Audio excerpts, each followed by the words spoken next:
Welcome to Sunday Sermons from the Williamsburg Community Chapel, brought to you by the Chapel Podcast Network.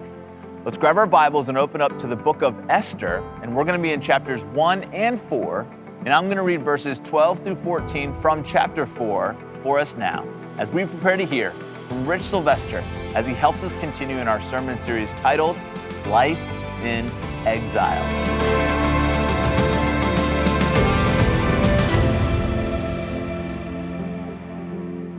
And they told Mordecai what Esther had said. Then Mordecai told them to reply to Esther, "Do not think to yourself that in the king's palace you will escape any more than all the other Jews. For if you keep silent at this time, relief and deliverance will rise for the Jews from another place. But you and your father's house will perish. And who knows whether you have not come to the kingdom for such a time as this." For the past 6 weeks, we have been dancing like Daniel. You know the steps. Accept, reject, accept, reject. That Daniel taught us to dance, to reject the food of Babylon, loyalty to it, to reject the identity of Babylon by rejecting their names, but to accept the jobs that Babylon gave them, to invest in the cities they were placed, to accept their education, to see the value in Babylon. And as Daniel danced, he taught us that earthly empires will rise and fall, but our dance steps remain the same. Accept, reject, accept, reject. And so we fast forward about 100 years or so. Babylon, where Daniel was, has fallen, and Persia is now the dominant kingdom. There is a new king. There is a new empire. But the same question remains. How do I live faithfully in exile? It's the same question. How do I live faithfully in exile? The book now is Esther. And like the exiles before her, she seeks to honor God's command that he gave us in Jeremiah 29. Not to fight against Persia, not to flee from Persia, not to float in Persia, but to live faithfully in exile. To build homes, to plant gardens, to raise families, and to seek the welfare of the city to which they have been sent. To live faithfully in exile. The year is approximately 489 BC. King Xerxes sits on the Persian throne in Susa. You would find it in modern-day Iraq. Susa was one of 4 of the capital cities from which the Persian kings ruled their empire. King Xerxes was one of the greatest kings of Persia. He was ambitious. He was ruthless. He was tall and handsome. He was a warrior and a jealous lover. He expanded Persia's borders, and he amassed incredible wealth. In fact, years later, when Alexander the Great defeated Susa, Alexander the Great recorded that he took from Susa 1,200 tons of gold bullion and 271 tons of gold minted coins. Xerxes was rich. He was extravagant. He was intimidating. He was impressive. But as a man, he was also intolerable. The author of Esther calls him, as you've seen and heard read, King Ahasuerus, which when said out loud in Hebrew sounds like the word headache. The author of Esther calls him King Headache. And so as we dive into Esther, King Headache is hosting a party, a war council, where for 180 days he parades his wealth and power in front of all of his guests. It's a show of force, a show of greatness, a show of power and influence. And oh, how decadent his palace is. Linen curtains, silver curtain rods, pillars of marble, couches made from silver and gold, floors that are tiled with precious stones, and royal wine flows from golden vessels. Extravagance is on display. And as his 180-day party rages on, he calls for his queen, Queen Vashti. And he asks her to parade herself in front of all of his guests. Some commentators suggest that all that she was to wear was her royal crown and nothing else. Parading herself in front of a room of drunken men sounded gross, and she said no. And King Headache is embarrassed. King Headache is enraged. Defiance in his own palace from his own queen. He takes her crown and he banishes her. But as time goes by, King Headache decides to look for a new queen. So he sent out his officers into all the provinces of Persia, from India to Ethiopia, a vast land, and he tells his officers to search for the most beautiful young women. Historians suggest that King Headache's officers collected thousands of young women taken from their homes, kidnapped and brought to Susa. And once there, they were put on special diets. They soaked in oil and myrrh. They adorned themselves with spices and ointments. For a year, they went through beauty treatments. One of the young women taken was a young Jewish girl named Hadassah. She was an orphan. Her parents had both passed. She was raised by her older cousin Mordecai, who brought her into his family. She was beautiful, and when the king's officers saw her, they took her. And as they kidnapped her to bring her back to the king, Mordecai said to her, "Don't tell them who you are. Don't use your Jewish name. Use your Persian name, Esther. Conceal your true identity from them." Well, to make a long and rather uncomfortable story a little shorter, Esther pleased the king more than any of the other girls who had been taken, and she was made queen. Esther, an orphaned, Jewish exile raised by her cousin Mordecai, becomes the queen of Persia. Esther has been given a place in the palace. As the story goes on, we meet the king's right-hand man. His name is Haman. Haman, translated, means wrath. King Headache and his right-hand man, Wrath. Well, the king decrees that wherever Haman goes, people should bow.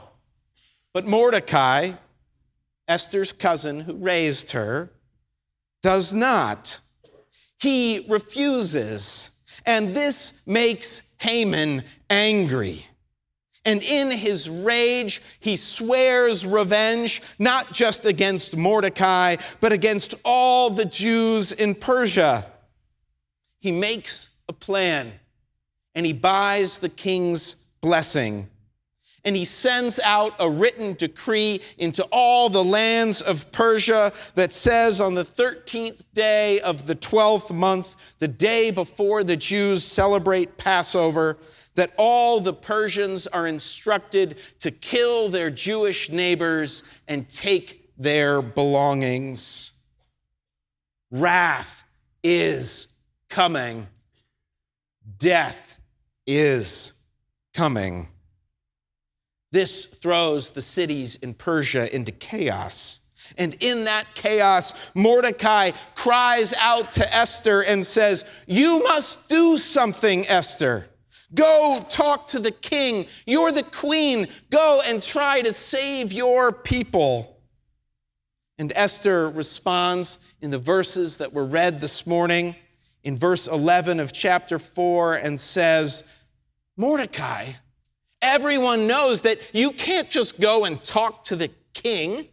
No, unless he points his golden scepter to you, if you try to talk to the king without his permission, he will kill you. That's the law.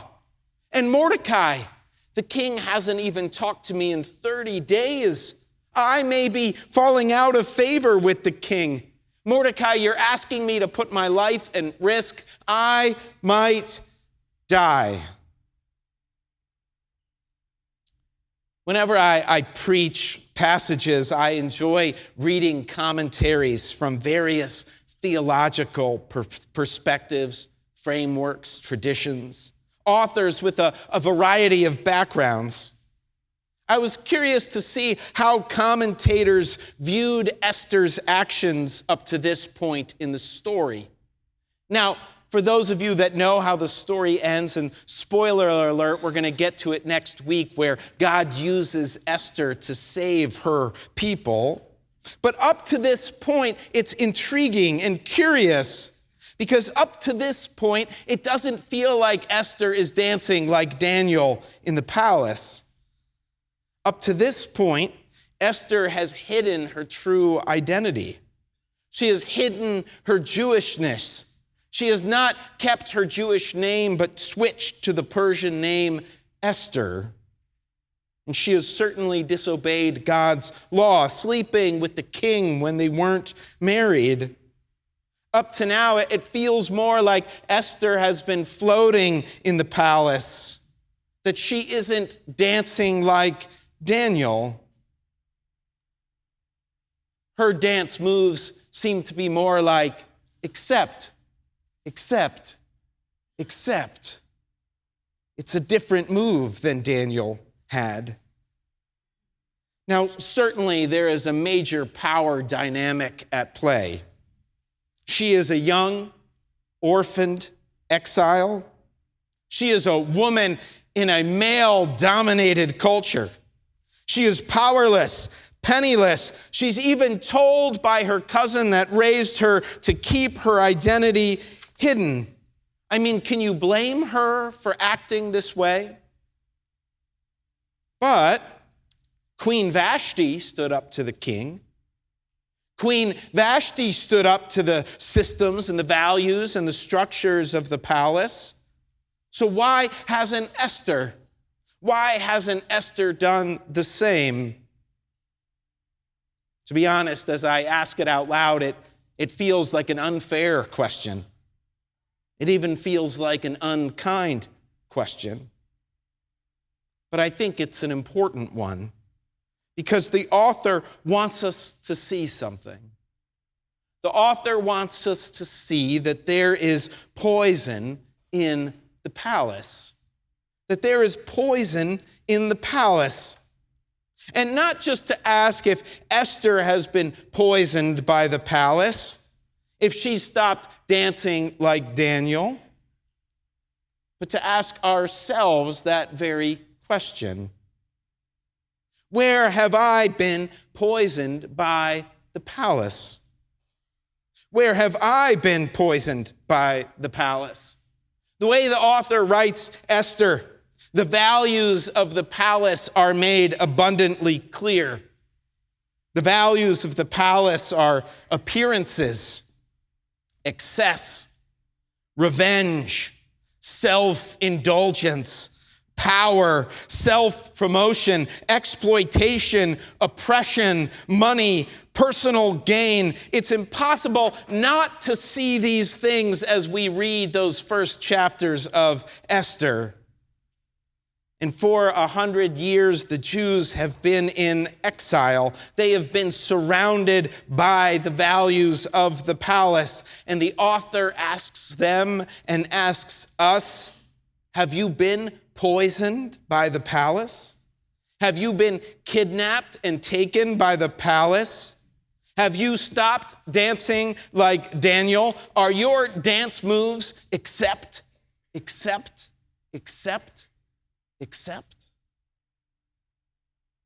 mean, look at the value of excess. We can read the description of the palace with golden couches and mosaic floors made from gemstones. We can read about a 180-day party with wine flowing, and a drunk king stands up and says, "Drink as much as you want, gentlemen." Now, I don't have a house with mosaic gemstone floors, but do I believe that more is better? That newer is better? That bigger is better? These are palace values. And I have to ask myself, have I been poisoned by the palace? Look at the value of appearances. We are disgusted as we read the objectification of women by the king, the obsession with beauty and looks. Yet, how often do we size people up by the clothes they wear, the cars they drive, maybe even the color of their skin? We too care a lot about appearances. And the author asks us, have you been poisoned by the palace? We read about Haman's revenge. Haman, the man of wrath. One guy won't bow to him, and in his anger, he decides to take revenge on a whole people in Persia. We look at that and we think, this guy's over the top. His revenge is crazy. Yet, in our own lives, we withhold forgiveness. We count offenses. We hold grudges.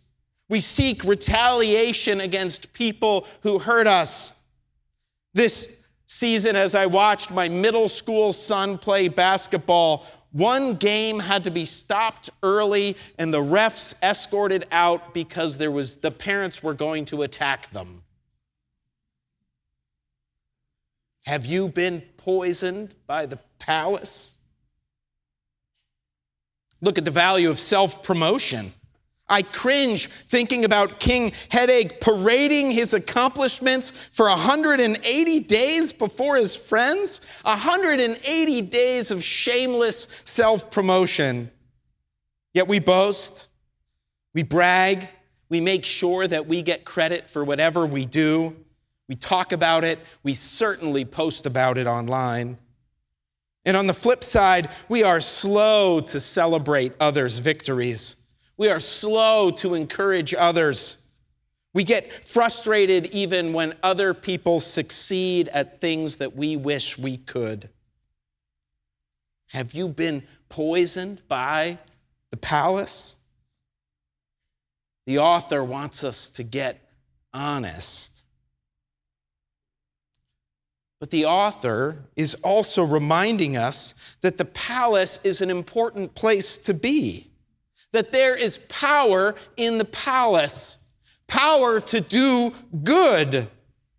When Esther says, "If I try to help, I might die," Mordecai answers.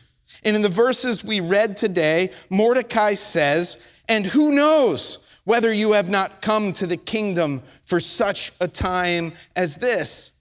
Mordecai says, Esther, maybe this is why you're in the palace. The palace is the place where you can do good things for people. The palace is where decisions are made, where systems are changed, where influence is used, where Esther's people can be saved. Yes, there may be poison in the palace, but there is also power in the palace.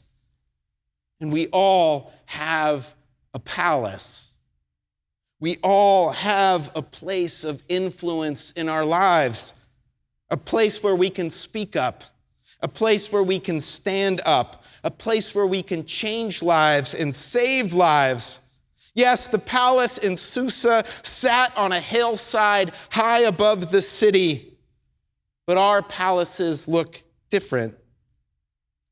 They look like classrooms and office spaces, neighborhoods and living rooms, boardrooms and conference rooms, all places where we can lean into to Jeremiah chapter 29 and seek the welfare of the city, where we can live faithfully in exile, where we can dance like Daniel in the palace. And when Mordecai says this, Esther gets it. She understands the power that she has. She understands the power of the palace, and she's willing to risk it all to save her people. In verse 16, she says, I will go to the king, and even though it's against the law, I will go. And if I perish, I will perish. Esther begins to dance like Daniel in the palace. But what was the change? How did she get there? How do we get there? How do we get to a place where we are willing to risk it all to live faithfully in exile? How do we go to a place from moving from accept to accept and reject? Accept and reject. How do we dance like Daniel and dance like Esther? I want to look again at Mordecai's words quickly when he says, who knows whether you have not come to the kingdom for such a time as this? That verb to come is in the hifal form of the Hebrew verb. It can mean to be brought. In many ways, Mordecai is saying, who knows, Esther, maybe God brought you here to the kingdom, to the palace. Mordecai is asking Esther, how did you even get there, Esther? And Mordecai is hoping Esther will see the right answer. God put me here. God brought me here. One of the many literary devices that the author of Esther uses is that he or she never mentions Esther once. Never mentions God once. We never hear the name of God in the whole book of Esther. We don't hear it. And Mordecai yet suggests to Esther, God brought you here. So many times in Scripture, we wait to see God show up in dynamic, supernatural, big ways. Even the book of Daniel we just studied, Shadrach, Meshach, and Abednego thrown into the furnace, and Jesus shows up and walks in the furnace with them. Daniel thrown into the lion's den, and Jesus shows up and seals the mouths of the lions. Even the Babylonian kings say, wow, only their God could have done that. But in Esther, God's showing up in hidden and unseen ways. God shows up through a king that gets drunk. God shows up through a queen that's fed up with the system. God shows up and makes Esther a beautiful young girl. God shows up and somehow makes it that King Headache picks Esther out of thousands of kidnapped girls. It's not big. It's not bold. But God brought her there. And when she acknowledges that the only reason she's in the palace is because God brought her to that place, then she is willing to risk it all. I have some homework for you. We're going to be in Esther again next week, and this is what I want you to do this week. I want you to read the book of Esther. You can read it as a family through the week at the table. You can read it with your spouse. You can read it on your own. But read the book of Esther and circle every detail where you say, that must have been God showing up. And then, when you discover all the hidden and amazing and unseen ways that God moves in Esther's life, take some time and think about your own. Take some time and think about your own life. How God brought you to where you are. You didn't pick where you were born. You didn't pick what brain he gave you or gifts or talents. And start writing down all the ways God has shown up in your life in unseen ways. And I'm convinced when we do that, then we too will start dancing like Esther in the palace. That we too will be willing to risk it all. There's so much more to say about Esther, and we will next week. But ultimately, the story of Esther points us to Jesus. To Jesus, who sat in a heavenly palace that made the palace in Susa look like a shack. To Jesus, who took on two identities, fully man and fully God, embracing both. And he left his palace behind. And he said to his Father, not if I perish, but I will perish.